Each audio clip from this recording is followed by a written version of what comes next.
नमस्कार, स्वागत आहे तुमचं माझ्या चॅनलवर।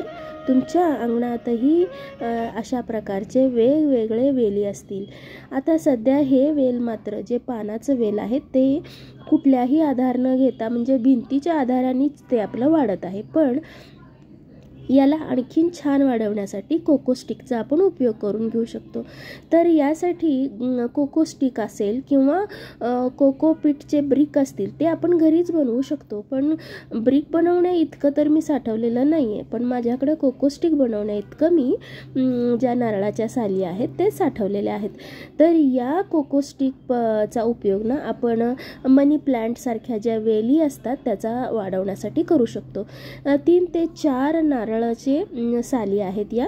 तर ह्या ज्या कोकोपीटच्या ब्रिक असतात त्या बाजारातून तुम्हाला केजीच्या हिशोबाने मिळत असतात। म्हणजे 1 किलो 2 किलो आणि 5 किलो अशा हिशोबाने ऑनलाईन सुद्धा मिळतात।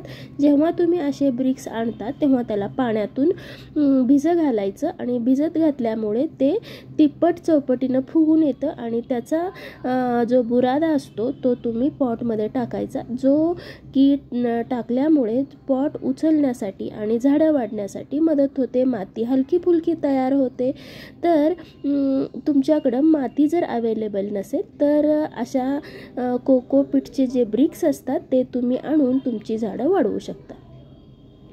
आता हे कोकोपीट ब्रिक कशापासून बनवतात तर जेव्हा नारळ मी साली जेव्हा पिंजल्या तेव्हा ती पडणारी पावडर असती अशा प्रकारची, याच पावडरला ते फॅक्टरीमध्ये जास्त प्रमाणात मिळालेली असती, म्हणून तेव्हा ते असे ब्रिक्स बाजारातून आपल्याला अवेलेबल होऊ शकतात। तर तुम्ही त्याचाही उपयोग करू शकता।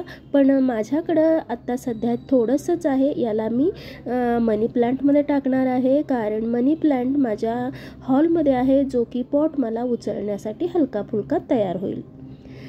आता जे पिंजून तयार झालेलं आहे याचा उपयोग तुम्ही कोको स्टिक जे बनवतो त्याच्यासाठी करू शकता। कोको स्टिकमुळं काय होतं, झाडं उंच हवी तेवढी उंच वाढवू शकतात। त्याचबरोबर प्रत्येक पानाचा साईज हा सेम राहतो।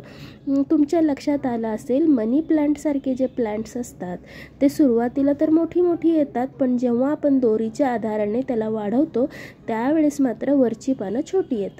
पण जेव्हा कोको स्टिकच्या सहाय्याने तुम्ही मनी प्लांटसारखे वेल वाढवाल त्यावेळी तुमच्या लक्षात येईल की प्रत्येक पान हेल्दी सुंदर मोठं असं सेम साईजचं झालेलं आहे। कारण कोको स्टिक जे आहे ते पाणी धरून ठेवतं आणि मनी प्लांटसारखे जे वेली असतात त्याला जे रूट्स येतात ते या कोको स्टिकला धरतात आणि त्यातलं पाणी ऑब्झर्व करतात।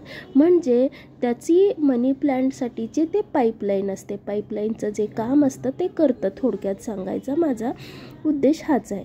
तर तोच मी आज करत होते, म्हटलं तुमच्याबरोबरही शेअर करावा।